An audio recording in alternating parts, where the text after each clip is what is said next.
Hello everyone, I'm back. I hope you like that little animation thing. I made that because I don't like to say my name or my username, so I did that to introduce myself. Anyway, let's just dive right in. So the main purpose of this drawing was actually to try out Vegalia's braid brushes.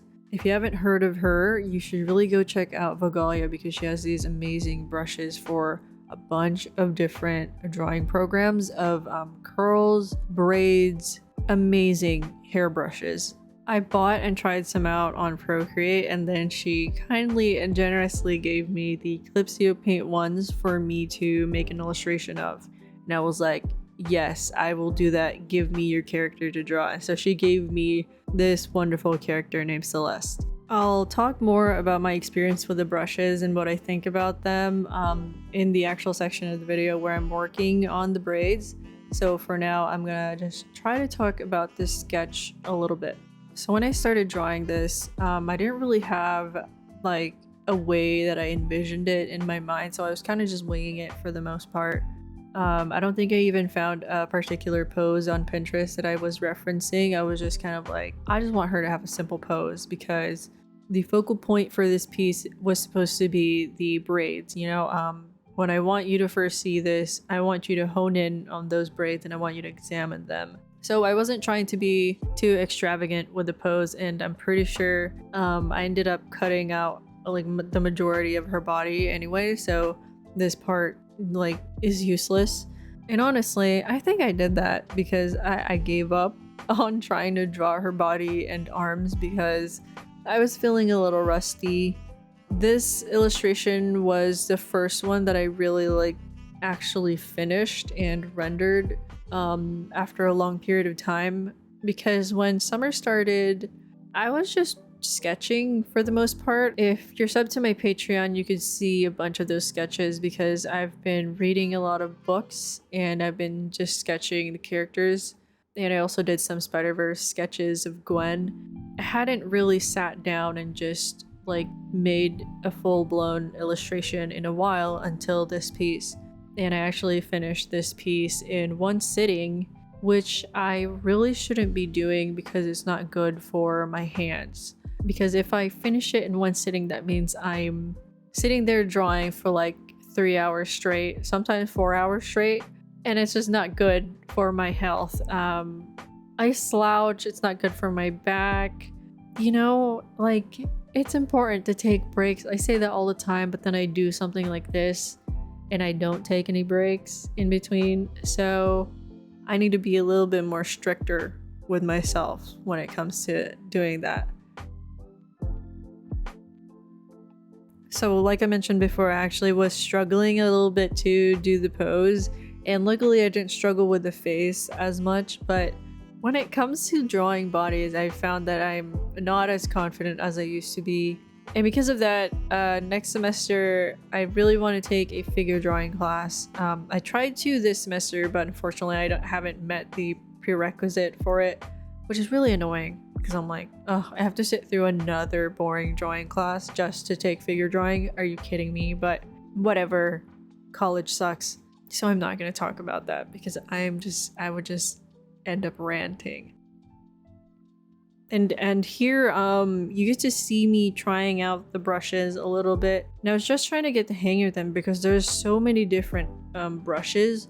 There's a front-facing braid, there's like side braids, braids with other perspectives, and I was just trying to see like which ones I should be using where. And in the end, I actually decided not to use the outline version because there's this version that I'm using that has the black outline and white inside.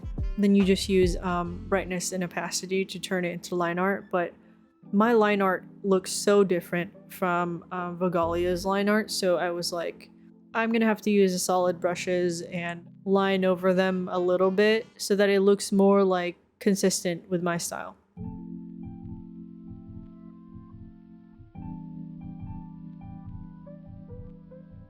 But anyway, lately I have been trying to learn more about black hair, and I've been trying to understand it better so that in turn I could draw it better. So far, I've just been learning. I haven't really been drawing it aside from like box braids and stuff like that because I'm still in the process of absorbing the information and learning from observations.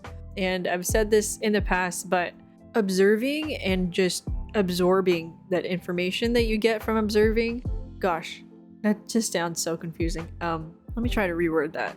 Don't underestimate the power of observation because you could really, really learn a lot from it compared to just going straight into drawing. And so I'm in that phase right now where I'm just observing.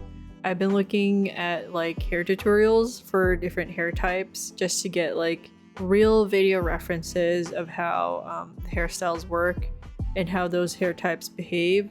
Like I've been trying to learn the difference between curls and coils, and I've been watching videos of how Black women do their hairstyle, like tutorials, even though I am not a Black woman. It really does help in understanding the workings of how that type of hair behaves, which is really important when drawing it because getting the texture correct is very important, and also drawing hairstyles that actually make sense and real people would be able to do on their hair in real life is also important. Because, you know, I want to understand how the hairstyles work so that I can draw them correctly and also draw the texture of all the different types of curls that there are. Sometimes seeing how other people draw it just isn't enough. You know, like only seeing it from the reference of other artwork is not enough, at least to me, because that's just seeing how another person interprets the real thing. And personally, I don't feel like that's enough because when I do that, when I just look at how other people draw it, it doesn't make me feel like I can comfortably and confidently draw it in a way that I understand it and that I know I'm not getting it wrong, or at least I'm getting the majority of it correct. But I also think it's still important to learn from the artists who have those hairstyles and hair types and how they draw them. Just like when learning how to draw darker skin, you should be learning from how Black and brown artists draw that skin and render it. If you're trying to learn how to draw darker skin, why would you learn from a white artist? Why would you learn from artists who don't have darker skin? Like, obviously Black and brown artists are gonna know more about Black and brown skin than pale artists. But also, this doesn't mean you can't also learn from other artists. I think it's just better to set your foundation from knowledge of the artists who live what they are drawing. So that's just one of those things where once you reach a point where you're ready to draw, then it's time to examine how other people draw it so you have an idea of how to actually put it on paper and how it would look on paper or the screen if you're a digital artist. So I've been doing all this talking about hair because I feel like in the past I just wasn't paying that much attention to how I draw hair, and I call myself a character designer, so I should be paying more attention to how I draw hair, and so I've been trying to work on that. I have a Black OC named Isabella, and when I first made her, I was like really ignorant about different curl types, curls versus coils, about Black hair in general, and I want to correct that, and I want to give her hair that is more representative of who she is and people who look like her in real life. And I have something planned eventually, hopefully next month. I want to draw summer outfits for my three girls, Sydney, Jules, and Zabella. And I was thinking about like what kind of hairstyle would Zabella have for summer? Because she has a lot of hair and a lot of volume, and I was just like wondering, how do women who have that type of hair in real life combat like the heat of summer when they have so much hair that is trapping heat inside? And so I'm definitely going to be searching on like YouTube for summer hairstyles that could match Zabella. And once again, if you have any recommendations, please comment it below, because I will be looking at each and every comment for those recommendations. And honestly, I need to give my characters more attention lately because I've only been drawing Sydney, at least as of late. I haven't really been drawing Jules and Isabella that much, and I want to make sticker sheets of them eventually because so far I only have Sydney's sticker sheet. And I also want to draw Esmeralda more and change her design a bit. If you didn't know, Esmeralda is the character that I made a character design analysis and process video of, which you can go check out if you're interested in that. But in that video, I talked about designing a plus size character and all the things that I wish that I did better. And so in the future, hopefully the near future, I'm gonna go back and revisit Esmeralda and change her design a little bit and hopefully make it better. And I'm sitting here like thinking about all the things that I want to draw because there's just so much that I want to draw that it's kind of annoying. Like, it's annoying because once I actually have the opportunity to draw, I forget all of it. I try to write it down, but then I'm just like, there's too much choices there. Like, the choice paralysis is annoying when it comes to seeing an entire list of all the things that I want to do. And it's just annoying. And I'm trying to find a way that can combat like all those choices and stuff. So recently I also got accepted into the VGen beta for commissions. And if you don't know what VGen is, it's like it's aiming to be a commission marketplace for artists and also commissioners. And I was thinking of doing skeb-like sketches on there. If you don't know what skeb is, it's kind of a very similar website, commission marketplace for Japanese artists to be commissioned by English speakers, because the site auto-translates what you type in English and gives that to the artist. And because of that, there's not a lot of communication and back and forth between the commissioner and the artist.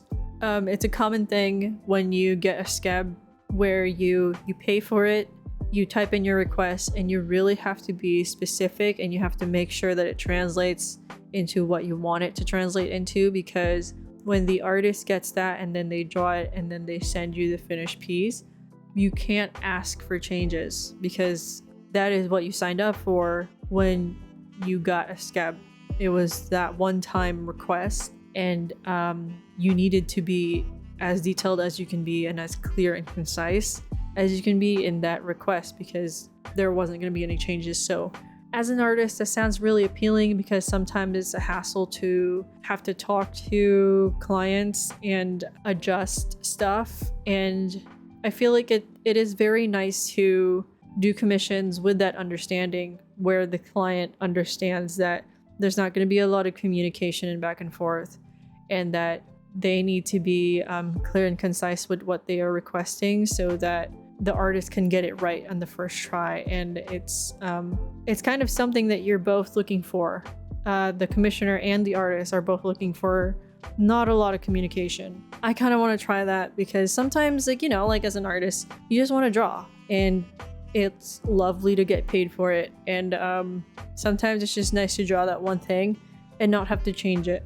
And so I want to do that in the future, but it also kind of scares me because lately I have been trying to get back into doing commissions. It's also been kind of scary because I've been trying to kind of separate money from my art, because in the long run, it is very damaging to my passion. I'm trying to get back into touch with that passion and get to the root of it, which is basically developing my characters. The entire reason why I went into this field is because when I was younger, and of course even today, I would consume any type of narrative media like anime, books, TV shows, movies, video games, even fanfics, and I would get so invested in the characters that were in those stories. I wanted to discuss their stories. I wanted to discuss their character arcs. I just wanted to talk to people about them. And it's escapism, you know, like you see a cool or nice character,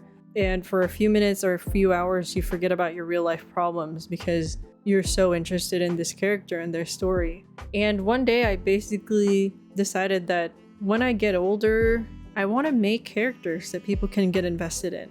the same way that I would get invested in the characters that other people made. I was like, I would love to see people discuss my character stories, discuss their character arcs and all that. I would love to see people just even talk about my characters. And so that's why I made Sydney, Jules, and Isabella. And I originally made them for a webtoon because, you know, like what's a better way of integrating my OC stories in my art than a webtoon?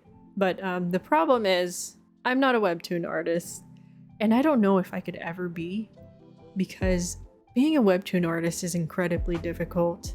I don't know if I want that for myself. The other problem is that they don't even have stories yet, those characters. I haven't written the stories yet, and I've been trying to figure out what to do with them first, so then I could start writing the stories. It might be backwards thinking, but that is what I'm doing right now. And I've kind of been switching gears a little bit to like maybe a game. And this is just me being ballsy. Like if I was really amazing at learning and like in the far future, I managed to learn everything I wanted to and I had the budget, you know, I would absolutely try to make that game, but it's a lot of work. I'm definitely not concerned ape. I can't make a game by myself. I mean, I don't even know the first thing about coding a game. So that's just kind of like a far off dream for now, like a daydream, making a game. But you know, I'm still trying to figure out what to do with these characters. So far I've just I just want to draw them just like OCs, and I want to make videos on them, talk about them, maybe get you guys to be interested in them, because it was really heartwarming like last year when people started to know my characters by name, even though I wasn't really making many videos about them, and I would just talk about them briefly on Twitter. And I was like, no way, like people are learning their names just from that, and it made me really happy. And so I was like, I want to see more of it. I want people to know about my characters, and so hopefully I'm gonna make more videos about them instead of always just drawing other people's characters. So here I am finally gonna talk about the drawing. I feel like I've neglected it for long enough. I'm in the coloring segment of this, and I'm working on just the skin because I just laid down the foundation, I guess, for the hair. As you can see, I didn't really line the hair yet, and that's because I wasn't gonna line it when I was gonna use the brushes, so I was saving that for the brushes. And I wanted to render everything else already. And the face, I actually was kind of struggling with the face a bit to get the likeness that I had in the sketch, because I feel like a little bit of that was lost once I started lining it. I was just trying to kind of fix it, and in my head I was like, okay, this doesn't look like how I want it to, but later on I will liquefy it and make it look better. Like I said before, it had been a while since I had fully rendered like a face, and so I was just trying to get back into it and shake off that rust. And overall I'm happy with the way it turned out. I wanted her to really look like how like Vegalia drew her, like the same likeness. And it's a very I don't know what the word for it. I don't think it's a heart-shaped face, but it's not a long face, I could say that. It's not a square face either. Maybe it is heart-shaped, who knows, but Celeste, at least the way that Vegalia drew her, doesn't really have a long face. She doesn't exactly have a long nose either, and I wanted to capture that same feeling. And she actually has blue eyelashes, I think, or at least I kind of wanted to give her blue eyelashes, but it just looked weird. I'm not very good at doing colored lashes because my brain gets the better of me, and I'm just like, it looks weird, and then I stop it. But I don't remember if I kept these eyelashes. I do know that I made her eyebrows purple, and I kept those in because they look quite nice.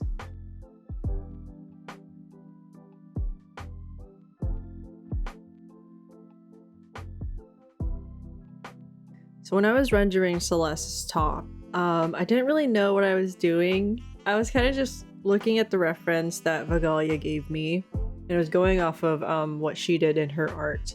And honestly, I was just having like a little bit of fun with the overpainting and experimenting with it a little bit.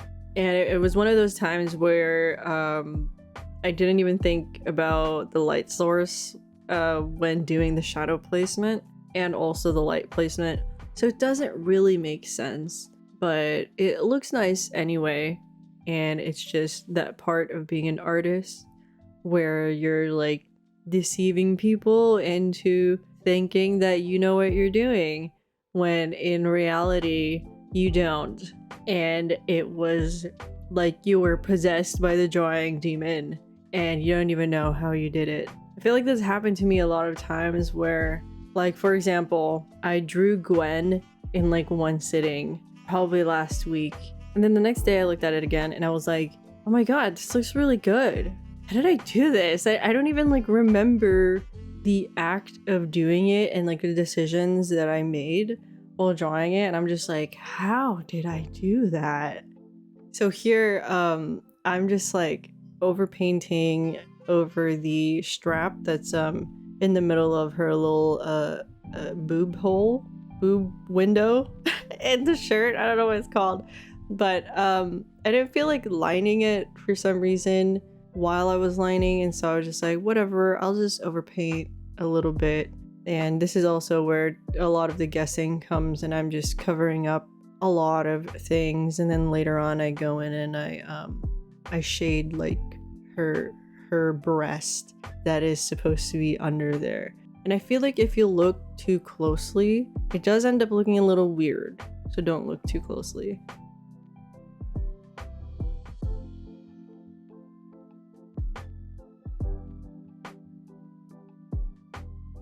So I'm finally starting the hair, and I'm not gonna lie, I kind of had a hard time figuring out the order that I would do things because I was trying to section it out in my head where I was like, okay, there's two obvious sections here. There's the scalp part where the box part of the box braids are going to be, and then there's the actual braids. But it was going to be kind of lineless art where I would add the lines later on.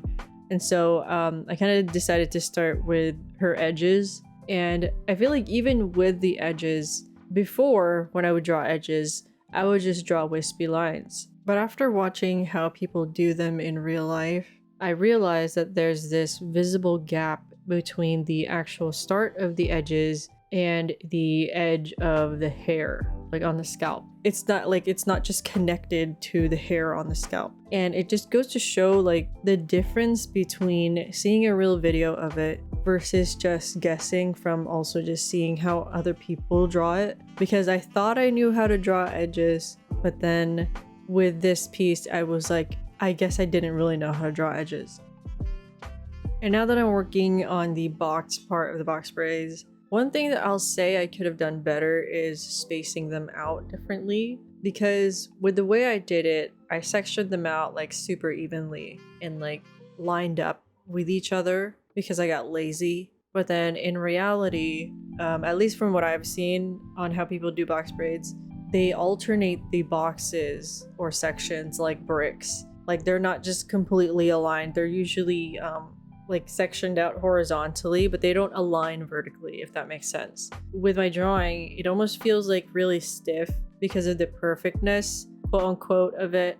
I also went in and cleaned up the boxes to make it look like, you know, the hair was actually getting pulled. But I do feel like I spent way too much time on the details because I completely forgot that it was just gonna be covered up anyway. Like the majority of the scalp part was just going to be covered up by the braids, and so I really shouldn't have spent that much time on it.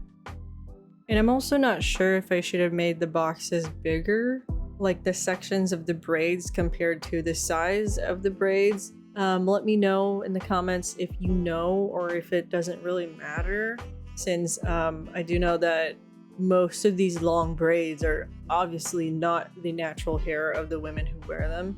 So maybe it doesn't really matter how big the sections are, but I have seen that the thicker the braids, obviously the bigger the box is going to be. So, and Celeste's braids aren't that thick, I guess. I mean, compared to the ones that I've seen that have bigger boxes.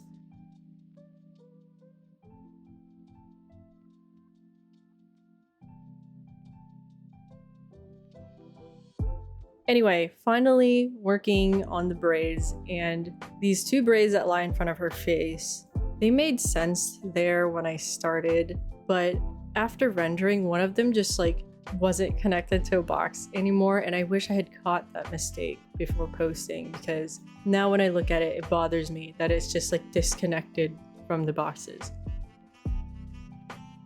But now that I'm finally using the braid brushes, I can finally talk about them. As soon as I used them, the first thing that I noticed when using these brushes is that you have to be really comfortable doing long strokes, or you have to be open to it, because I was struggling since Celeste's braids are really long, like very long, and eventually I had to use vector layers to fix the braids because my hands were so shaky, and the one motion of the long stroke like wasn't doing it for me. I realized I could have used like liquify, since I was just gonna go over the braids and render them anyway, so it didn't matter if they got a little like pixelated while liquefying, but I didn't think of it at the time. And so if you're planning on getting these brushes, you need to be open to the fact that you might have to do longer strokes.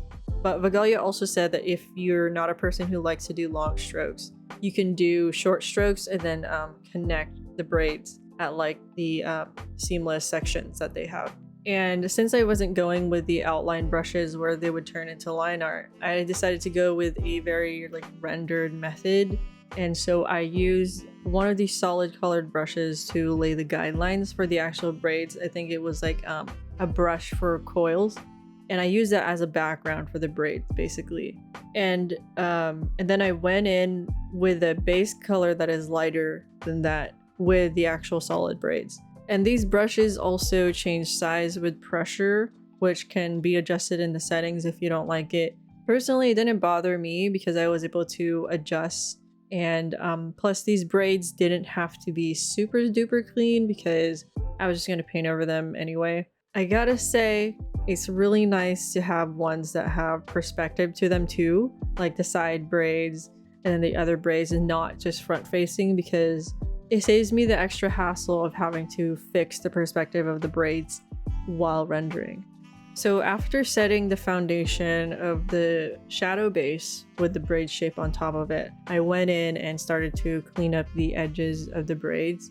You might be thinking like I could have saved myself some work if I had just used the outline brushes and filled them in. And you know what? You would be absolutely correct, because if I was just gonna go in and add an outline anyway, I should have started with the outline. But the thing is, you guys know how much I love my textured lines. I was being stubborn and I was thinking about like style consistency, and I thought to myself, maybe it wouldn't be too much work to overpaint the braids. Honestly, it was still a lot of work, but it was definitely not as much work as it would have been if I had to actually hand draw the braids plus having to render them. And Vegalia did tell me that if I wanted to add texture to the outline, I could add an overlay of the texture over the black lines. But I didn't want to do that because I also like to have crispiness on the edges of my lines too, instead of just a texture over like pretty clean looking lines. And so basically my process was shadow color under, braid base on top, and then outline with a darker color, and then add highlights when necessary. And then there you go, the braid is rendered.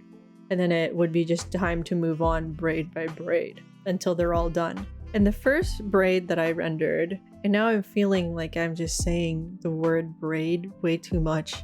It's starting to sound weird, but anyway, the first one that I rendered, I was getting a little ahead of myself because I was trying to do more rendering than I should have been. But after that, I realized that I was doing too much work, and I started to simplify the process after seeing that I could literally get the same effect by doing less.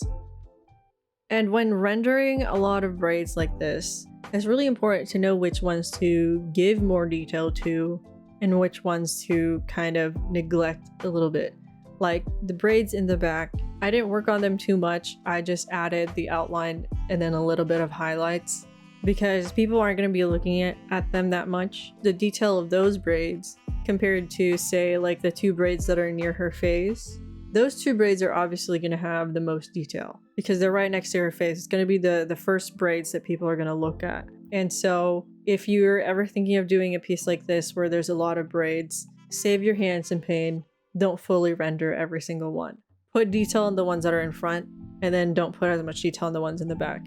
And you can see there in the back around the perimeter of her hair, I even used the outline brushes for the very back braids just to add some more volume to her hair, and they're so out of the focal point that you might not even notice that they look a little different from the other braids. Like they're not rendered, they're literally just line art and color. And I've seen some discourse like in the comments of the reel that we posted together where people are like, no thanks, I prefer to suffer. I'm not gonna buy these brushes because I think it's fun to draw the braids. But I'm telling you guys, you need to save your hand some pain because your hand is your biggest tool as an artist. And you want to protect your hands because in the long run, if you're constantly working on these braids, even though you have the tools to make it easier for yourself and to save your hand some pain, then you're gonna damage your hand. Lately, I've been having hand pains, specifically on my thumb, the area where like the fat of your thumb is, because when I was drawing on the iPad, the motion of having to open and close my hand to undo with the touch controls started to hurt. Even like when I was cutting my mom's hair and the motion of like opening and closing the scissors, that was also hurting my hand. And I started to get worried because it wasn't just like pain in my hand, it was like literal soreness that would last for a couple of days. But I still want to draw like detailed braids, you know, and using these brushes saves me the step of having to hand draw the braids, but I can still enjoy the fun of rendering them. If you think braids are really fun to draw and you still want to hand draw them, you could always use these brushes as a guideline and as a sketch, and you could draw over them. These brushes aren't completely bypassing the workload of working with braids when it comes to art, but it's making it easy. It's a tool. It's a tool. So go buy these brushes because they're honestly a lifesaver. And for me, I really like them because it's nice to save myself some pain, but also I like to render braids more than I like to draw them. So it was nice to just jump straight into coloring and rendering them. But hey, it's your preference, but I really do recommend these. Vegalia doesn't just have braid brushes too. She has curl brushes that are also really great. So please go check them out on Gumroad. There's a bunch of platforms like Photoshop, Procreate, speedpaint, and I think there might be other ones. And yeah, that is all for today. And I just want to thank you guys for sticking around this long and watching. And yeah, I'll see you next time. Goodbye.